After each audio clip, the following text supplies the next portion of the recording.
Alright guys, may order na naman kaming itlog. Oh, yabang yami-yami na naman. Oh eh. Kasi guys, mahirap kasi pag bumili sa tindahan, yung 1 by 1 tapos isang piraso, isang pieces, isang piraso, eh mas napamamahal, di ba?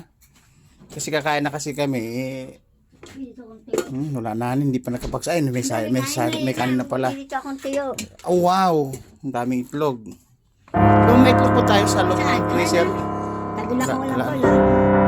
Guys, kasi pag bumili kami, hindi isa, hindi dalawa, hindi lima sa tindahan. Kasi nga, mapamahal ka nga. Pag kasi isang set, isang tray, affordable na, makapag budget ka pa, makapag-adjust ka pa ng pondo. Ibig sabihin, maramihan. Baka mabasag yan.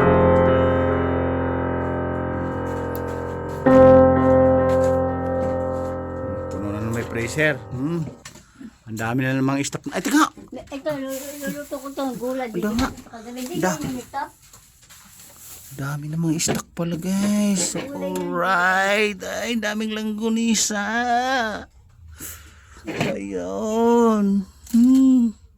Pag masipag ka kasi, masarap ang inuulam, masarap ang kinakain kahit mahirap ka. Alright. Ano to? Ayo, sige. Pakbit yan. Alright. Guys, kasi, kaya kami napaaga, nag-ayos kasi kami ng ng mga items. Kasi para dagdag pundo. Ang sabi ko nga sa inyo, hindi kami nawawala ng trabaho every day, every seconds, every hours. Alright, ayun o. Ayan, may pundo na naman karton. Kababahala namin nung isang araw. Ang inistima namin ngayon guys, plastic. Kasi aabot na sa bubong. Mataas na, wala na kaming dadaanan. Alright. Ito, naayos namin yung plastic ngayon. Siguro may 3 oras na. Ayun o. May dalawang jumbo to na sako na punong-puno na. Ayun o. Nasa sideboard. Alright, ayun o. Yan. Tapos yung mga stock namin na iba. Kagabi pa, hindi pa naayos. Ayun o. Ayan yung plastic ngayon na naayos namin. Ayan. Dalawang sako. Tapos 3 sako. Yan, kagabi pa yan, hindi pa naayos. Ito naman, samantalang inayos ngayon. Kasalukuyang nagugutom nga. Yan, 2 jambong sako. Alright. Sabi ko nga sa inyo guys, bawat segundo mahalaga sa amin. Kape di pa na. Bawat segundo, pitik ng segundo, bawat pitik ng oras, napakahalaga. Nabibilang kami sa American time. Alright. Ako na bahala nun. Alright guys, tingnan mo. Yung plastic kasi halos di nagagalaw eh.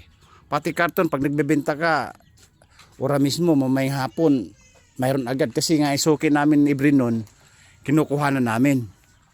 Kaya sabi ko sa inyo guys, hindi nawawala ng pondo, hindi nawawala ng dukutin. Kahit sabing dukot Fernando 45-45, kami every minute, every seconds, talagang hindi mawala ng pondo. Alright. Sige, ayos mo. Alright guys, diba kita nyo naman yung routine namin. Mamaya pagkatapos ng pag-ayos ng plastic namin, hakot na naman kami ng mga items sa bayan. Kaya hindi nawawala ng trabaho. Kaya nga sabi ko sa inyo guys, kulang na yung tulog namin. Parang American sleepy na. Alright. Kasi nagkakape kasi ko, nakadalawang kape na ako guys habang namimili ng items.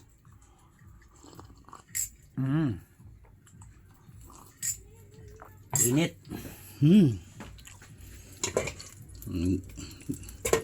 Tambak yung ulam. Alright guys, pinakita ko lang sa inyo yung yung routine namin ngayong araw. Alright. Kami kakain muna tapos mag-aayos uli ng items. Tapos mamayang hapon, larga na naman, hakot na naman. Hindi nawawalan ng trabaho. Kaya every segundo, bawat minuto, napakahalaga para sa akin. Sa akin yun ha. Iwan ko lang sa inyo. Alright, babu!